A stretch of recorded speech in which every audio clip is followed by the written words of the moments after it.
American economy. The White House said the tariffs would raise $100 billion a year. Leaders are continuing to take a stand against Donald Trump's impending tariffs on imported vehicles and parts. The tensions between the United States and Germany began to escalate sharply on March 27, 2025, when U.S. President Donald Trump made a sweeping announcement: a 25% tariff on all automobile imports from the European Union, targeting specifically German cars and trucks. This decision, while following Trump's previous protectionist rhetoric, was a major move that directly impacted one of Europe's most significant economies. In his typical fashion, Trump framed the move as a way to protect American workers and industries, accusing the European Union of taking advantage of the United States. This tariff, the latest in a series of escalating trade measures, is part of a broader economic strategy that Trump has pursued since taking office, aimed at reducing the U.S. trade deficit and promoting America First policies.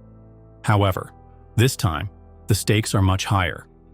Germany, which is home to some of the world's most recognizable and prestigious automobile brands, found itself directly in the line of fire. The announcement sent ripples across the global economy, with concerns about the potential economic fallout reverberating far beyond the auto industry. U.S. consumers, who have grown accustomed to the affordability and quality of European cars, would soon face higher prices, and Germany, as well as the broader EU, would be forced to respond. Germany's response came quickly and decisively, sending a clear signal to Washington that it was not going to accept this unilateral trade action without a fight. On the same day as Trump's tariff announcement, German officials were already speaking out. A senior figure within the German government publicly declared that Germany would retaliate with everything it has if the United States proceeded with its tariffs. This wasn't just a diplomatic statement, it was a warning shot. The message was loud and clear: underestimating Germany would be a grave mistake. For Germany, this wasn't just a matter of economic interests, it was about national pride and the principle of fair trade. For years, Germany had maintained a strong economic relationship with the U.S., and its automobile brands had become a staple of the American consumer market. But now, Trump's 25% tariff was seen as an attack on the heart of Germany's industrial strength. This wasn't the first time Trump had threatened tariffs on European goods, but this time, the stakes were much higher. The German government made it clear that if the U.S. targeted their automotive sector, they wouldn't just sit idly by. In fact, Germany's response was not just about cars. It signaled a broader strategy of economic resistance, encompassing technology, agriculture, and even digital services. Germany would not limit itself to retaliating only in the automotive sector. If the U.S. pursued these tariffs, Germany's countermeasures would be all-encompassing.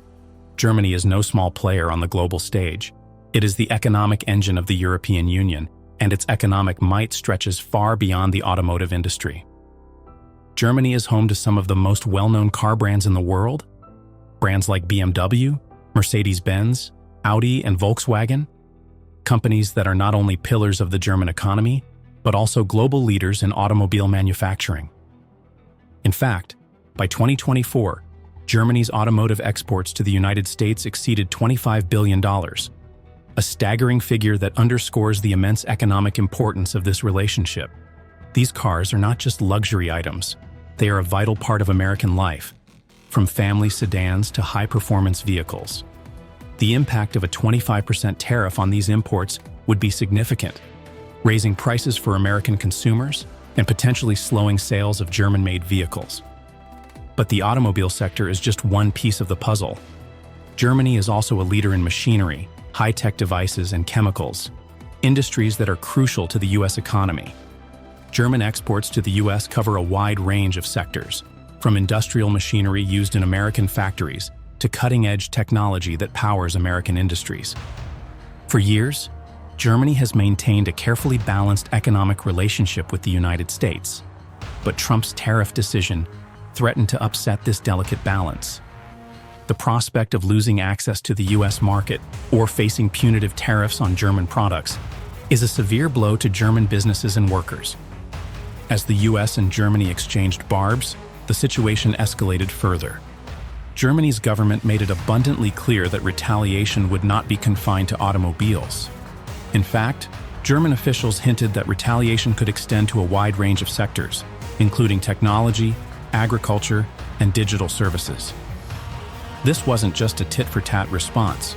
It was a strategic pushback meant to show the United States that Germany and Europe would not tolerate these kinds of trade imbalances.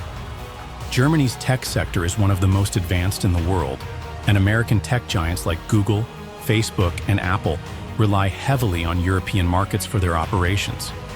In fact, if Germany and the EU implemented their proposed digital services taxes, it would have a profound impact on American tech companies, raising their operational costs and potentially forcing them to rethink their European strategies.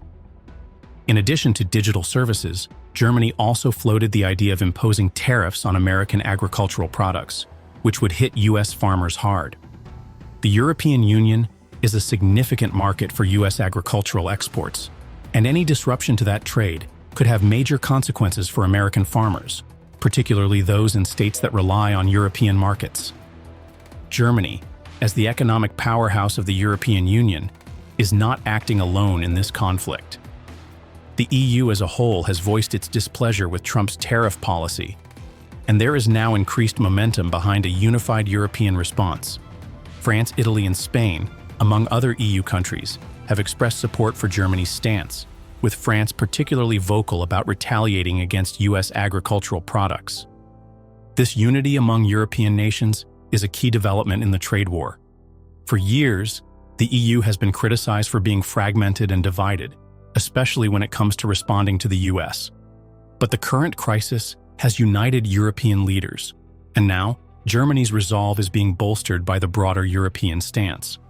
Germany has made it clear that it is prepared to fight this battle not only on its own, but in close coordination with its European allies.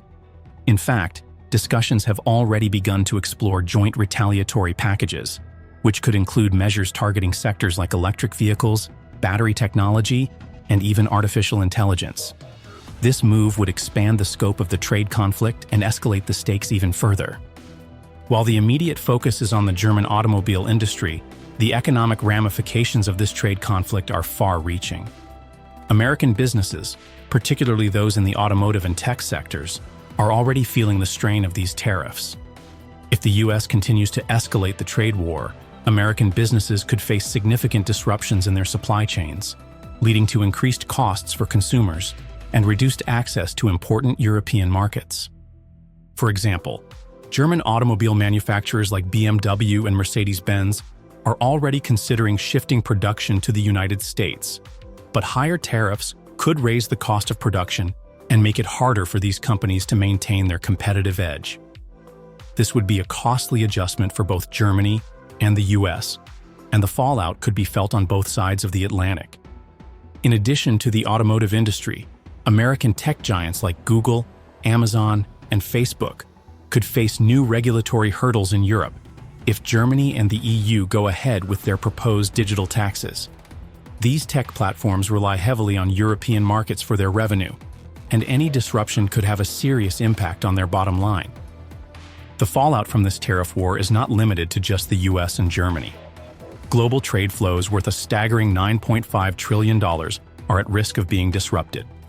Canada, another key trading partner of the US, has already signaled its willingness to retaliate, further exacerbating the situation. If the US is not careful, it could find itself diplomatically isolated, with allies like Germany and Canada pushing back against Trump's trade policies. In a world where the US has historically enjoyed a dominant position, these developments mark a significant shift. The question now is whether Trump's stance will lead to a full-scale trade war, or if a last-minute diplomatic breakthrough can avoid further escalation. Germany's government is under significant domestic pressure. Public opinion in Germany is strongly against Trump's tariffs, and workers in the automotive sector are worried about the impact on their jobs. Unions are protesting, and many are calling on the government to take a hardline stance. For Germans, this isn't just about trade, it's about national pride and economic sovereignty. As this rhetoric heats up, the German government is left with a difficult decision. How far is it willing to go in defending its national interests, even at the risk of an all-out trade war with the US. The situation is rapidly reaching a critical juncture. As Germany and other European nations prepare for potential retaliatory tariffs, the question remains, will the US back down, or will this trade war escalate even further? The EU, once seen as divided, has come together with Germany taking the lead. With France and Italy backing its stance, the European response could reshape the future of US-EU relations. In the US, there are growing concerns about the economic impact of these tariffs.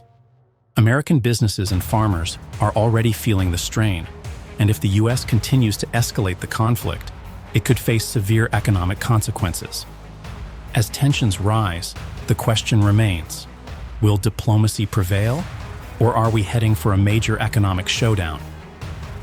As the US proceeds with its 25% tariff on automobile imports, a storm is already brewing across the Atlantic. The German finance minister, Georg Küchs, has now stepped into the spotlight, issuing a direct and unflinching warning. If Washington pushes forward, the economic damage will be felt on both sides of the ocean. Küchs emphasized that these tariffs would severely hurt German car manufacturers, who are not only industrial giants, but also pillars of German employment and GDP. Yet, in the same breath, he made it clear that America would not walk away unscathed. With US consumers facing higher car prices, supply chain bottlenecks, and retaliatory tariffs on tech and agriculture, the shockwaves will hit the very middle class Trump aims to protect. But the warning didn't stop there. Küchs noted that Germany is no longer approaching this crisis in isolation. Berlin is actively engaging with the European Commission to prepare a united front. Discussions are underway for a strategic, legally sound counterpackage that could include tariffs on US technology platforms, restrictions on American agricultural imports, and potentially regulatory barriers targeting US capital investments in Europe. Yet Küchs is a realist. In a moment of sober clarity, he reminded the world that no one wins a trade war. Trade disruptions, he argued, would ripple across global supply chains, create market turbulence, and shake investor confidence, all of which could erode gains made during post-pandemic economic recoveries. This is not an ideological fight. It's an economic reckoning. The German economic model is export-driven, and while Berlin is willing to defend its national interests, it understands the necessity of preserving transatlantic cooperation.